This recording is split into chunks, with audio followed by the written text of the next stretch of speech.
Well, if you missed out, there's some news jumping around the Georgia Atlanta metropolitan area, and that is that Jim Cheney has reportedly joined the staff of not Jeff Collins over at Georgia Tech as an offensive assistant, or excuse me, analyst. So these things have become, uh, I mean, more common with coaches who are out of coaching for whatever reason, and it is an interesting combination, I guess you could say, because Jim Cheney has been well respected in the SEC for a while as a offensive person, and obviously him and Sam Pittman formed the nucleus of Georgia's first offensive staff, which really ran from a 16, 17, and 18 season. Jim Cheney was responsible for quarterback development or lack thereof, his critics would say, at Georgia with Jake Fromm and Jacob Eason uh, over the 17 season. In 16, I think there was a lot of insider, what's the best way to put this? Criticism that Jacob Eason was not getting better, and that was a real concern. And does that how much did that fall on Jim Cheney? At least a little bit, right? If not a lot. I think this is the part where I talked last night about Kirby Smart and the benefit of the doubt. This is where Kirby has grown the most as the leader of an organization, a what, $100 million, maybe a little bit more organization, and that is getting the people that make the most sense for you in the spots they need to be. And it took a second or two. I'm not going to lie. I mean, Jim Cheney was a good fit for a little bit, and then it just didn't work. I mean, excuse me, 2018, uh, that that was, you know, the offense was not bad, but they couldn't figure out how to integrate Justin Fields, who is an exceptional talent, into the offense. He played a lot, actually, for a backup quarterback, but he never really moved forward, it didn't seem like. And it also seemed like Jake Fromm really only played well. This sounds bad. He only played well in really big moments. I mean, like, you think about his games against Florida, those were a big deal. He played really well against Alabama in 2018. I don't know if you can put Jake Fromm's regression in 2019 on Jim Cheney at all. And it's totally possible because you can't. Okay, I'll get to that in a second.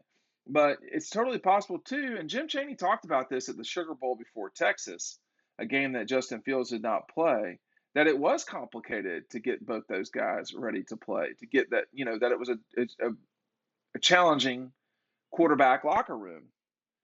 And, you know,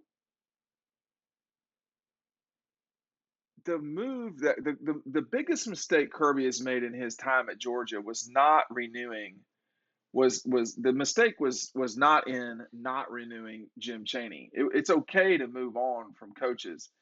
That I think had come to its end, but it was the hiring of Coley, the elevation of him from receivers coach to offensive coordinator, that I think for sure was a problem. That did not work. The offense regressed.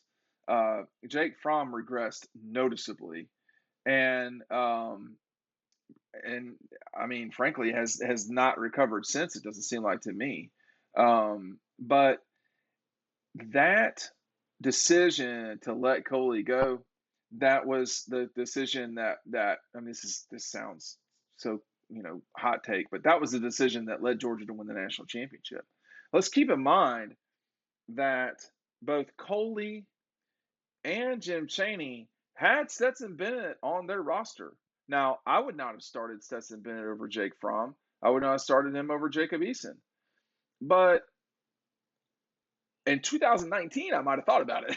I mean, knowing what I know now, that really sounds crazy because I wouldn't have started Justin over Jake. Why? I mean, to throw away a chance to win the national championship in 2018, No, I wouldn't have done it. Justin wasn't ready. Justin wasn't ready. And Jake, as bad as he played, like against LSU that year, um, he was still the guy that got them to the national championship.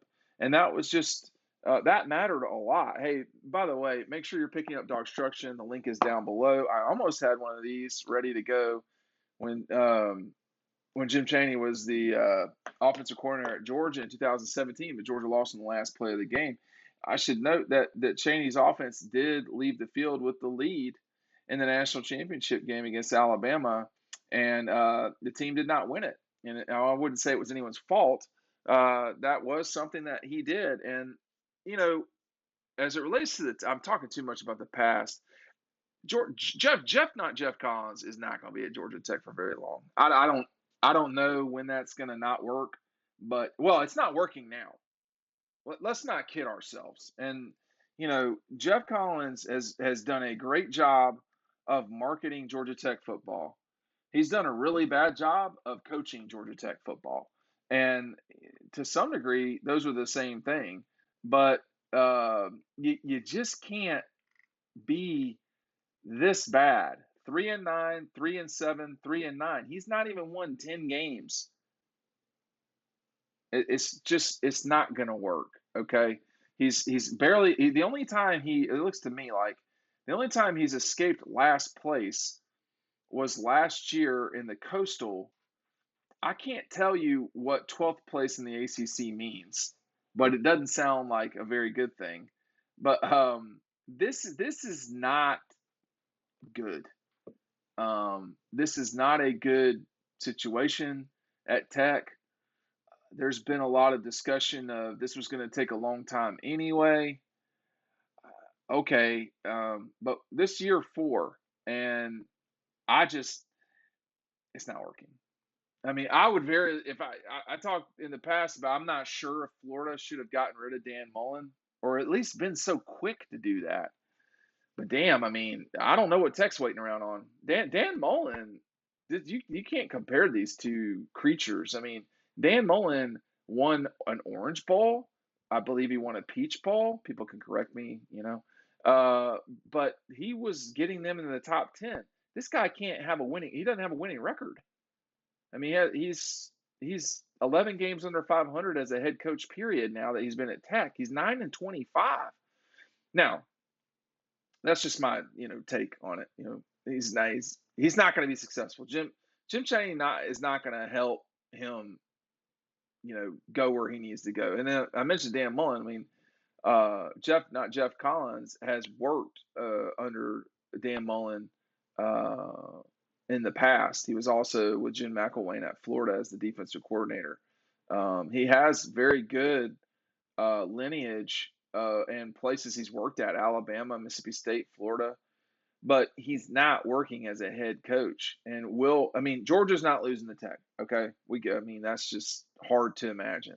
But will this get Jeff Collins to not get fired? That's essentially my question here: is does Jim Cheney have enough? I mean, we're in the middle of spring football.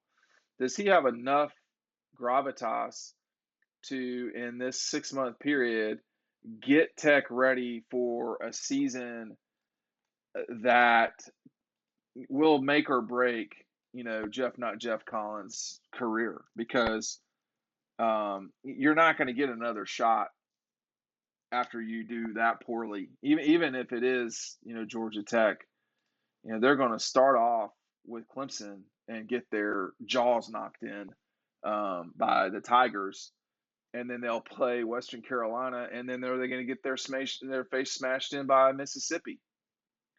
Okay, and they could start 1-5, 1-4.